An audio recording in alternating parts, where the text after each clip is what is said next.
Mark DeSaulnier. He's a member of the House Ethics Committee. Thanks for joining us. We just got word that there was no agreement made on the ethics report. Is that what happened? Well, first of all, thanks for having me on. The bad news is I can't talk about anything that happened in that room. That's up to the chairman and the ranking member to do that in working with each other. Okay. If you were not a member of this committee, would you want to see this report? I have said all along, and checking with ethics, that personally I believe in transparency. I have faith in the process when we're transparent. You believe in transparency, you have faith in the process when you're transparent. I take that to say this should be released, people should see it. You're very astute. Chairman Gaetz said earlier the report wasn't finished. Is that your understanding of the report? Again, I'm not going to talk about that. The chairman and the committee, I think, will follow the process and we'll get to the right results. Are you meeting again? I believe. Can't talk about that either. I'm sorry. Okay, so you think you're going to get to the right results, which I assume you mean is the release of this report.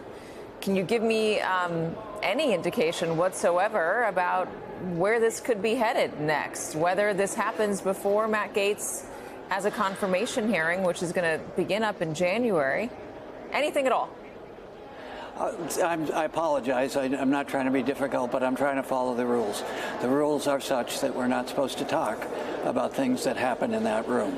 But I do have faith that at the end of the day, we will work in a bipartisan. This is my position at the end of the day, and it's not a reflection of what happened today. So why are you so sure? Why do you have faith that you guys are going to be able to work together to come up with a bipartisan and fair and the right result, as you put it? Why do you believe in the Ethics Committee?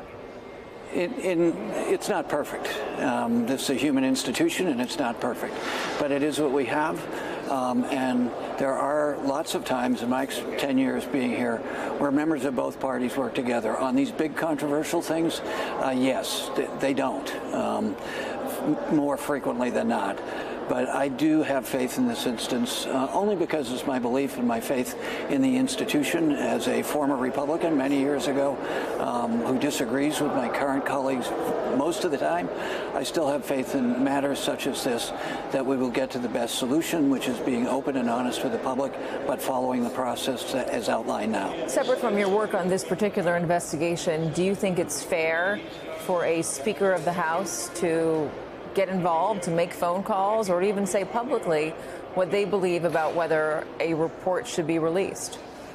I think it's better that they don't. The Ethics Committee is set up to be separate from that kind of political pressure. The leaders of both parties select the members, the 5 members, 5 Democrats, and the 5 Republicans come from the leadership of both caucuses in the conference. But that's where it should stop, in my belief. Anything more than that is, in my belief, exerting pressure that shouldn't be on the Ethics Committee once you have constituted it and once the rules have been approved. How serious, what sort of allegations come up in front of the Ethics Committee? And would you categorize this investigation, without getting into it, as a serious investigation?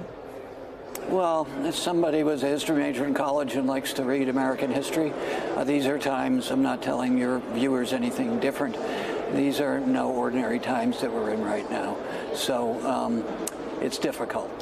Have you been in this sort of experience before, this sort of situation before, dealing with behavior from a lawmaker like this? The LA Times once did a story when I was in the state Senate that the crime rate was higher in the Democratic caucus than the general public. It was funny in the sense that it was true. And so I have been in similar situations, yes. Okay. And it's unfortunately part of human nature to a point, and that's why you have an ethics committee to make sure that point is limited as possible. And the most important thing is that Americans have faith in this institution, and that's a challenge right now, as you know. Yeah, I mean, on that, there are questions about what might happen in the confirmation process. There are Republicans, including some high-profile Republicans, in the Senate, and also the Speaker, who have said that recess appointments should be on the table, that if Donald Trump can't get his choices through the Senate that he should appoint them during recess. If the Ethics Committee report doesn't come out and there's an attempt at a recess appointment for Matt Gaetz, what do you think should happen? I think that would be bad. As Justice Brandeis famously said in his opinion on the First Amendment, is the best disinfectant is always sunshine. Right now in the Congress in this country, my hope is that Republicans and Democrats will always vote for sunshine. Let the public decide and let the process play out. And this is not a situation where the member of Congress is resigning and then going off to do their own thing. This is a member of Congress who has resigned, who is now nominated to be the top cop in this country, to lead the Department of Justice. Given that, do you feel more pressure? Oh, absolutely. The scope and the scale and the danger to this is higher than anything I've ever lived through. So it's very important that the Congress, both houses, are open and transparent, and it's my hope and my belief that Republicans and Democrats will vote on their conscience and be as public as open as possible. The institution really needs that right now.